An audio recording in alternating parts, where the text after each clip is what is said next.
कभी कभी हमें बहुत प्रतिकूलता की आवश्यकता होती है, पर हम देहाभिमानी होने के कारण इस बात को स्वीकार नहीं करते।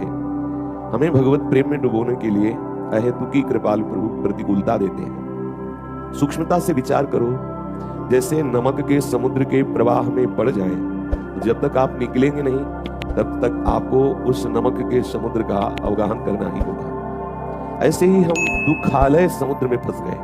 ये दुख समुद्र है, भव समुद्र है संसार, चाहे भक्त हो चाहे अभक्त, दोनों इसमें जन्म लिए हैं। जो भक्त है वो इससे विरति को प्राप्त होकर प्रभु से रति करने के कारण उस दुखद परिस्थितियों को भगवत कृपा का स्वरूप अनुभव करके आनंदित होता रहता है। पर ऐसा नहीं कि उसके जीवन में दुखद परिस्थितियां ही नहीं आती, बड़ी भयानक परिस्थितियां दुखद आती है। बाहर से ऐसी प्रतिकूलताएं, अंदर से ऐसी प्रतिकूलताएं, दोनों को सहता हुआ वो भगवत चरणारविंद की तरफ आगे बढ़ता है। तो प्रभु के श्री चरण परम शीतलता प्रदान करने वाले त्रैताप नशावन है, उनका चिंतन होने के कारण ये दुखालय उसे दुख नहीं पहुंचा पाता। पर ऐसा समझा जाए कि उसे दुख नहीं घेरता, ऐसी बात नहीं है। बड़ी बड़ी विषम परिस्थितियां उसके जीवन में आती हैं। इसलिए आप कृपा पात्र हैं, कृपा का आश्रय लिए हैं, तो कभी अनुकूलता कभी प्रतिकूलता, दोनों कृपा के पक्ष हैं। हमारे प्रभु जिस समय जैसा चाहेंगे वैसा हमें देंगे। हमें हर समय देखते रहना कि है मेरे ऊपर कृपा, मैं समझ नहीं पा रहा। ये बहुत सूक्ष्म विषय है। ऐसी परिस्थितियां उपासक के जीवन में आती है जब कोई आश्रय नहीं दिखाई देता, कोई समझाने से समझ में नहीं आता, केवल अंधकार ही अंधकार, केवल दुख ही दुख उसे दिखाई देता है। ये धैर्यपूर्वक इसको समझना, क्योंकि इसी स्थिति में उसकी विशुद्ध आसक्ति प्रभु के चरणारविंद में होती है। जो हम राग करने वाले हैं, कहीं ना कहीं किसी व्यक्ति से, वस्तु से, स्थान से सुख लेने लगते हैं। तो मेरे सर्वज्ञ स्वामी कृपा करके हमें प्रतिपल प्रतिकूलता प्रदान करते हैं, जिससे मुझे लगता है कि सब झूठा है, ये सब दिखावा है संसार। भागो, यहाँ तुम्हारे हृदय को कहीं शांति मिलने वाली नहीं। भागो, यहाँ तुम्हारा कोई नहीं है। भागो, यहाँ सब स्वार्थ का जाल बिछा हुआ है। ये विवेक तभी मिलता है जब आपके सामने प्रतिकूल परिस्थिति होती है और आप उस राग को छोड़ना, जो बड़े बड़े योगी जन योगाभ्यास से छोड़ना चाहते हैं, नहीं छोड़ पाते, वो आप सहज में राग मुक्त हो जाते हैं। बड़ी कृपा हुई। पर ये कृपा का अनुभव आपको बाद में समझ में आएगा। पहले तो यदि आप कमजोर है तो फिर लड़खड़ा जाएंगे। भगवत कृपा से सत्संग मिला है, प्रायः रोज चर्चा वही होती है। इसलिए इस बात को हृदय में बैठा लीजिए। आपके जीवन में ऐसी परिस्थितियां आएंगी, ऐसे व्यक्ति मिलेंगे, ऐसी घटना घटेगी जो आपको प्यारे प्रभु से जोड़ने वाली होगी, पर आप समझ नहीं पाएंगे। लगेगा ये तोड़ने के लिए है, लगेगा ऐसा प्रभु क्यों कर रहे हैं, लगेगा वो सामने वाला ऐसा क्यों कर रहा है। इसका कोई उत्तर नहीं है। अगर वो ना होता तो आपकी शुद्ध शरणागति न होती, शुद्ध भगवत अनुराग ना था। इसलिए हम वर्तमान को भगवत कृपा के चिंतन में लगाएं, भले वो प्रतिकूल परिस्थिति आवे। प्रभु से प्रेरित होकर के जब जिस उपासक के पीछे लग जाती है, उसको प्रेमामृत समुद्र में डुबो देती है। कृपा किसके पीछे लगती है? सब पर दया है, लेकिन कृपा किसी बिरले पर होती है। वो बिरला कौन होता है? जिसने पुकारा, हे कृपा समुद्र, हे दीन वत्सल, हे हमारे हृदय के परम धन, अब मैं अधम दीन कहां जाऊं? मेरे से कोई साधना नहीं बन सकती, मैं बहुत भयभीत हूं इस संसार के दुख से, मृत्यु से, रोगों से, लोगों से। हे दया सिंधु, हे समर्थ स्वामी, मुझे बचाओ। मुझे कहीं ठौर नहीं, बहुत भटक लिया, बहुत धक्का खाया, जहां किसी का आश्रय लिया उसी ने ठगा। मेरे स्वामी कहीं ठिकाना नहीं, मुझे अधम को स्वीकार कर लो, कहीं शांति नहीं। हे पतित पावन, आज मुझे प्रार्थना करता हूं, अपना बना लो। ध्यान देना, ये जो पुकार कर रहा है ना, वो रजिस्टर में लिखा जा रहा है। अब कृपा भेजी जाएगी। जिसके हृदय में ये बात आ गई कि हार गया सब जगह से, स्वीकार कर लो मेरे स्वामी। प्रभु अब और कुछ नहीं, मुझे विद्या नहीं चाहिए, बुद्धि नहीं चाहिए, धन नहीं चाहिए, मान नहीं चाहिए, परिवार नहीं चाहिए, पुत्र नहीं चाहिए, पाताल लोगों का राज्य नहीं चाहिए, ऊपर स्वर्ग लोगों का राज्य नहीं चाहिए। मेरे स्वामी, मुझे योगी नहीं बनना, मुझे ज्ञानी नहीं बनना, मुझे तपस्वी नहीं बनना। नाथ, मुझे आपका वैकुंठ नहीं चाहिए, मुझे मोक्ष नहीं चाहिए। क्या चाहिए? फिर ये प्रार्थना क्यों कर रहे हो? आपका प्रेम चाहिए, आपका नाम रट करके मैं रोता रहूं, ये चाहिए। देखो, कृपा उसी का वर्ण करेगी, समझ लेना। यदि आपको ये सब चाहिए तो दया वर्ण करेगी। अगर ये है कि मुझे ये सब कुछ नहीं चाहिए, आप कृपा करो कि मैं आंसू बहाता हुआ केवल आपको पुकारता रहूं, आपके प्रेम में डूबा हुआ। ये सबसे बड़ी मांग है, ये सबसे बड़ी वस्तु है। इसमें प्यारे अधीन हो जाते हैं, उस प्रेमी के पीछे पीछे डोलते हैं अखिल लोगों के स्वामी। नाथ, मुझे कुछ नहीं चाहिए, केवल आपके लिए रोना चाहिए, आपको पुकार पुकार के रो।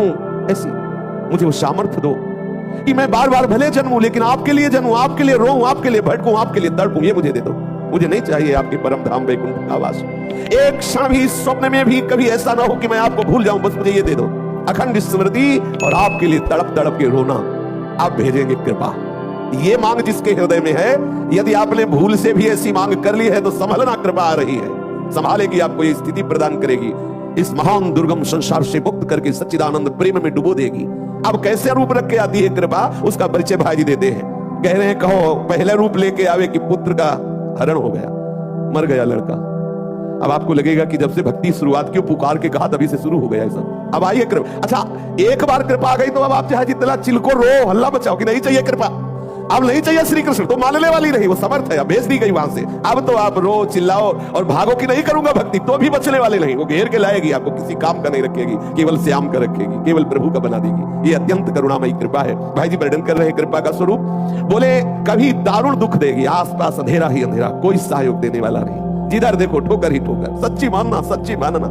ये ऐसी ही कृपा कड़वी औषधि जब देती है, तब ये अहंकारी जीव आर्त भाव से पुकारता है कि मैं हार गया प्रभु, अब स्वीकार कर लो, कोई मुझे प्यार करने वाला नहीं, कोई मेरी तरफ करुणा की दृष्टि से देखने वाला नहीं, स्वामी मुझे स्वीकार कर लो। कभी वो करुणा कृपा प्रभु की दारुण दुख रूप धारण करती है और घेर लेती है, और कभी घोर आयश अपमान ये रूप धारण करती है। साधक घबरा जाता है, ये कृपा रूप धारण कर, अपमान का रूप धारण करती, जिधर देखो उधर अपमान ही अपमान। जीवन में बहुत ये देखने को मिला है, प्रतिपल पग पग में ठोकर, पग पग में अपमान। कहीं कोई आज तक ऐसा नहीं मिला कि ऐसे पीठ ठोकने वाला मिला। वाह शाबाश, आगे बढ़ो ना, बस वो और आसपास से का। और उस समय लगता कि कोई तो ऐसा कहे कि ठीक है, कोई तो ऐसा कहे कि चलो बहुत सौभाग्य है। कोई ऐसा जिसकी देखो उपहास, जिसकी देखो कठोर वजह, जवान जोगी वैद रोगी सूर पीठी घावरे, इन्हें न देख पति आवरे। अरे देखो दिन में ये भीख मांगते हैं, घर देखते हैं, रात में डकैती डालते हैं। कैसे कैसे कठोर वचन, कैसे कैसे उपहास, कैसी कैसी निंदा। तब हृदय में लगता कि भगवान के मार्ग में चलने पर ऐसा भी होता है, तो ऐसा ही होता है, क्योंकि ऐसा ही होने पर अरे अभिमानी जीव जो नाना प्रकार के तू भोगों में फंसा हुआ है, तभी तुझे असली वैराग्य मिलेगा। मेरे स्वामी चतुर डॉक्टर हैं, औषधि बढ़िया देते हैं, और ये ऐसे दयावान डॉक्टर है कि तू चाहे जितना चिल्लाए रोए, वापस भी लौटना चाहे तो नहीं लौट सकता। पीछे से गेट बंद, क्योंकि ये बहुत कमजोर है ना, आगे देख करके ऐसा दुख भागना चाहता है कि अब लौट चलो, नहीं करनी भक्ति भैया, इतने ठीक जितने आनंद में, अब उतने में खड़े नहीं रह सकते, पीछे लौट नहीं सकते, बढ़ना ही पड़ेगा आगे। ये है कृपा सिंधु की कृपा, तभी वो जीवन मुक्त होता है। किसी भी महापुरुष के चरित्र को पढ़ के देख लीजिए। कभी कृपा घोर आयश का रूप धारण करती है, अवयस का, कभी अपमान का रूप धारण करती है, समस्त मान सम्मान का अपहरण कर लेती है, कभी जगत के सुंदर जितने भी तुम्हारे आश्रय हैं सब छीन लेती है, यहां तक कि शरीर का भी आश्रय। शरीर बल से कुछ करना चाहोगे, लो असाध्य रूप, अब केवल हरिशरण रास्ता बचा, उसको दीन कर देती है, सब जगह से हटा के एकमात्र दीनानाथ का आश्रय। ये कृपा से ही होता है, दूसरा कोई उपाय नहीं। इसीलिए कहते हैं साधन तो अहंकार नष्ट करने के लिए, भगवत प्राप्ति तो कृपा से होती है। यह है कृपा का परिचय। कभी कभी पथ भ्रांत कर देती है। ये क्यों करती है पथ भ्रांत? ये तो भगवत कृपा है। बोले इसलिए पथ भ्रांत करती कि आपको बहुत है ना कि मैं बहुत ज्ञानी हूं। अब जब उतरे मार्ग से अलग खड़े हो तब फिर पुकारो, हे हरि चूक हो गई, चलो फिर चलो।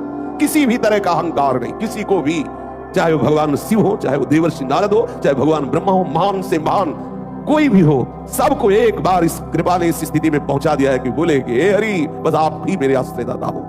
ऐसी एक करुणामयी कृपा, कहीं आपको साधन का भी अहम ना हो जाए, आपको पूर्ण पथ का ज्ञान है इसका भी अहम ना हो जाए। इसलिए हरि कभी हरि कृपा तुम्हें पथ भ्रांत कर देती है, वो पथ भ्रांत का रूप धारण करती है, कभी कभी इतना कठिन कठोर रूप धारण करती है, ऐसे विषम आचरण वालों को मिला देती कि हृदय कांप जाता है। सच्ची मानिए बहुत विचित्र भगवान की कृपा है। अच्छा बख्शने वाली नहीं, अगर आप सुन के सोचे कि वापस लौट जाए तो बख्शने वाली नहीं। कभी कभी ऐसे भी है, इतना पिटता है हृदय की ऊब जाता है, यार मतलब गजब है तुम्हारी बात, चलो छोड़ो तो जाओ कहां, आसपास से घिरे आगे ही बढ़ना, वहां खड़े भी नहीं हो सकते, इतनी आग लग रही, आगे बढ़ आगे। अगर कृपा ना हो तो ये फिसड्डी न जाने कहां फिसल के चला जाए। केवल कृपा, केवल विशुद्ध कृपा।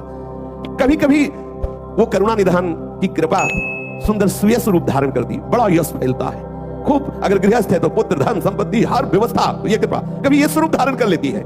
दारुण दुख दारिद्र दीनता एक क्षण में सब नष्ट, प्रकाश ही प्रकाश, यश ही यश, मान ही मान, जय हो मच गया, कभी ये रूप धारण करती है। पल पल में ये दिशा का पूर्ण रूप से निर्देशन करते हुए जहाज अब ऐसा लगा कि बहुत टूट गया, तो फिर ये भी कृपा करती, जय हो, अंदर आनंद बाहर आनंद आसपास, अरे वाह वाह। अब वो को लगा कि हाँ कुछ है कृपा, फिर सांस आई, फिर आगे बढ़ा, फिर पिटाई शुरू, ऐसा नहीं चैन से। और ऐसा बड़े बड़े सिद्धों के साथ हुआ है, आप उनकी जीवनचर्या को पढ़ करके देख लीजिए। ये सदैव कभी कड़वी औषधि कभी मीठी औषधि, वो हमारे हृदय को जब तक भगवदाकार नहीं कर देती कृपा, तब तक वो चैन नहीं लेती और अपना परिचय नहीं होने देती। जिनको परिचय हो गया तो हर स्थिति में कहते बड़ी कृपा है, कोई भी प्रतिकूल से प्रतिकूल परिस्थिति हो, यही निकलता है, बड़ी कृपा, बड़ी कृपा, श्री जी की बहुत कृपा है। ये अंदर से निकलता है, अंदर से, क्योंकि परिचय मिल गया। पर ये इतनी करुणामयी कृपा है, पर हमारी समझ में नहीं आता, ऐसा लगता है ये भी कोई कृपा। अरे एक बच्चा था, एक परिवार था, उसको भी नष्ट कर दिया, एक कृपा। चलो थोड़ा करके शरीर से खाते पीते थे, भजन पूजन भी करते थे, उसको भी गिरा दिया, रोक दे दिया साधन, ये कृपा। साधन भी नहीं बना, ये कोई कृपा है? अपना परिचय नहीं होने, असली कृपा है। सबसे बड़ा साधन क्या है? भगवद आश्रय। तुम साधन का आश्रय लिए थे, शरीर का आश्रय लिए थे, भगवान आश्रित पूरा का पूरा हृदय से आर्त भाव से आश्रय लो हरि का, यही भगवत प्राप्ति कराएगा। आश्रय सहना पड़ेगा। अगर प्रभु के मार्ग में आओगे तो जलन सहते सहते परम शीतलता में पहुंच जाओगे। अगर इस मार्ग में नहीं आओगे तो जलन सहते सहते महान जलन में पहुंच जाओगे। कहीं विश्राम ही नहीं है, फंस गए हो, फंस गए हो, भोगना पड़ेगा। दुखालयम अशाश्वतम, ये एक तरह से भौम नर्क है। ये जो मृत्यु लोक है, ये भौम नर्क है। बस एक महानता यहाँ ये है कि आप भजन करके भगवत प्राप्त कर सकते हो, लेकिन नर्क में आपको ये सुविधा नहीं है ये भी नर्क ही। यदि भजन नहीं किया तो जीते जी तुम नर्क वास कर रहे हो। देखो कितनी जलन है, काम की, क्रोध की, लोभ की, कैसी कैसी प्रतिकूल परिस्थितियों की। यदि हरि शरण हो तो बस एक महानता इस लोक की यही है कि तुम हरि नाम जप करके हरि आश्रित होकर मुक्त हो सकते हो। बस अगर इससे आप रहित हो तो ये भौम नरक है, केवल तुम्हें भ्रम से लग रहा है कि हम सुख भोग रहे हैं, जब स्वयं भगवान इसे घोषित किए हैं। मृत्यु लोक तो मरोगे, दुखालयम तो दुख भोगोगे, क्योंकि है ही, पर ऐसा माया का भ्रम है कि वो दुख को ही सुख रूप में ऐसी भेजती रहती कि मुझे लगता है ये सुख है, और हम सदैव दुखी बने रहते हैं। हमारे दुख के मिटने का उपाय है संतों का संग, प्रभु के चरणारविंद की भक्ति और श्रीमद् भागवत के सिद्धांत को समझना। जब तक हमारे हृदय में श्रीमद् भगवत गीता, श्रीमद् भागवत के सिद्धांत नहीं, तो हमें धैर्य कौन बंधाएगा? हम किन सिद्धांतों से चल पाएंगे? हम श्रीमद् भागवत, ये समस्त शास्त्रों के रचयिता भगवान व्यासदेव जी की अंतिम रचना श्रीमद् भागवत है, पूर्णता है। इसी से उनको विश्राम मिला, हृदय शीतल हुआ कि जन जन का कल्याण करने में भागवत समर्थ है। एक ही श्लोक चाहे पढ़ो, लेकिन ध्यान पूर्वक उसका अर्थ पढ़ो, उसका चिंतन करो, उसको जीवन में उतारने की चेष्टा करो, तो आपको धैर्य मिलेगा। सच्ची मानिए, बहुत दुखद संसार है। कहीं कहीं कोई, अगर आप यहां सोचे कि तुम्हें प्रेम मिल जाए, कहीं नहीं मिलने वाला। पाए जान जगत में सब जन कपटी कुटिल कलयुगी टंचु, यही परलोक सकल सुख पावत मेरी सो भैया कृष्ण गुण संचु। हरिवंश महाप्रभु कहते, तुम्हें हमारी कसम है, मत किसी की तरफ देखो, कोई तुम्हें शीतलता प्रदान नहीं कर सकता। छल कपट का राज्य है, बचो एकमात्र श्री कृष्ण की लीलाओं का गायन करो, उनके नाम का जप करो। किसी की भी तरफ देखोगे वही तुम्हें डस लेगा। सच्ची मानिए, जिससे तुम ये समझोगे कि ये हमें आनंद प्रदान करेगा, इसके आश्रय से हमें सुख मिलेगा, वही तुम्हें खा जाएगा, वही तुम्हारे अंतःकरण की आनंदमयी वृत्ति का नाश करने वाला बनेगा। श्री महाराज भरत जी ने अपने मृग शरीर में चिंतन किया कि मेरे को आसक्ति ने यहां पहुंचा दिया, तो उनको हरी घास चरने में भी डर लगता कि कहीं आसक्ति ना हो जाए, इसलिए सूखे पत्ते खाते, किसी से भी ना बोलते। हिरण स्वरूप में भी किसी भी मंडली में हिरणों की सम्मिलित नहीं हुए, उसी गंडकी नदी में अपने शरीर को खड़ा करके पूर्वाभ्यास उसी मंत्र का जप करते हुए मिटा दिया। एक बार अपने आप को मिटा दो, दाना खाक में मिलकर गुले गुलजार होता है। ये सच्चिदानंद रस प्राप्त, एक बार मरो, एक बार मरना पड़ेगा। मरने का तात्पर्य आत्महत्या नहीं है, मरने का तात्पर्य है सहनशीलता, अपार सहनशीलता। बिना किसी कारण के तुम्हें छेड़ के निंदा करेंगे, बिना किसी कारण तुम्हारा उपहास करेंगे, तुम्हारी अवहेलना करेंगे, तुम्हें गालियां देंगे, तुम्हें चुगली करेंगे, बचो, इसको सह करके बचो। लड़ना नहीं, लड़े तो फंस गए, उसका प्रभाव हो गया। वो सामने से कंकड़ मारा, तुम्हें नाराज नहीं होना, सह के बढ़ना। अगर नाराज हो गए तो माया की चाल सफल हो गई। तुम अगर गुस्सा कर दिए, उससे भिड़ गए, तो माया की चाल सफल हो गई। तुम्हें वो परास्त करने के लिए रास्ता खोज लिया ना, बिल्कुल नहीं बोलना। तुम्हें कोई गाली दे, कोई निंदा करे, ये करेंगे। भगवान स्वयं एकादश स्कंद में कहते हैं, गर्दन पकड़ कर निकाल दे, ऊपर मूत दे, थूक दे, मारे पीटे बांधे, सह जाना, बोलना नहीं। अगर ऐसा करोगे तो तुम मेरे परम पद को प्राप्त हो जाओ। चलना पड़ेगा, ये सहना। सच्ची मानिए, ऐसा वो जो जिस कोटि का होता है उसी कोटि का अनुभव में आता है संसार। विषय को विषय ही दिखाई देता है, भगवदाकार को भगवदाकार दिखाई देता है, साधक को कहीं थोड़ा भगवदानंद, कहीं विषय आनंद, ऐसे चलता। जो जिस कोटि का है उसको वैसा ही दिखाई देता है। ये आपके समझाने के लिए आचार्य महापुरुष जन कह रहे, उठो। अगर तुम सोचते हो कि देखो मैं भगवत मार्ग में चलता हूँ, शांति से चलता हूँ, किसी से बोलता नहीं, फिर ये निंदा क्यों कर रहा है, इसको क्या लेना है? उसको भेजा गया है आपको परेशान करने के लिए, भेजा गया है। बिल्कुल, ये बहुत गंभीर विषय है, इससे निपटना होगा। यदि आपके जीवन में अभी नहीं है तो अभी भक्ति चढ़ाई पे नहीं है। अगर आपको लग रहा है बड़ा चैन से नाश्ता भोजन सब हो रहा है, क्या परेशानी है? हाँ, थोड़ा माला जप रहा हूं, पाठ, अभी रंग नहीं आया। जिस दिन रंग आएगा उस दिन तुम्हें पता चलेगा कि क्या स्वरूप आता है। छेड़ के आपको जलाया जाएगा, आपको पड़ोस में ऐसे रखे जाएंगे जो आपको जलाएं, गालियां दें, बेमतलब, बिना अपराध के। हरिराम व्यास जी कह रहे, बिनु अपराध चहूं दिस बरसत पिसुन बचन अति तीर। ऐसे तीर जो हृदय में एकदम चुभे, हमारा कोई मतलब नहीं, हम तो कुछ नहीं बोले, ये हमको क्यों ये भी नहीं बोलना, आगे बढ़ो, आगे समय नहीं। अगर ऐसा बोले तो उसकी चाल चल गई, वो यही चाहता है, इसे छेड़ो, ये परेशान हो, ये क्लेशित हो, ये हमसे लड़े, ये हमें मारे, इसका मार्ग रुके, बिल्कुल नहीं बोलना। सत्संग का मतलब केवल कथा वार्ता यही है। सत्संग का मतलब है असत त्याग और सत्य में स्थित होना। ये युक्तियां हैं जिन युक्तियों से आप सच्चिदानंद रस को प्राप्त होंगे, नहीं तो केवल रुलाते रहते हैं। यहां लोग केवल रुलाते रहते हैं।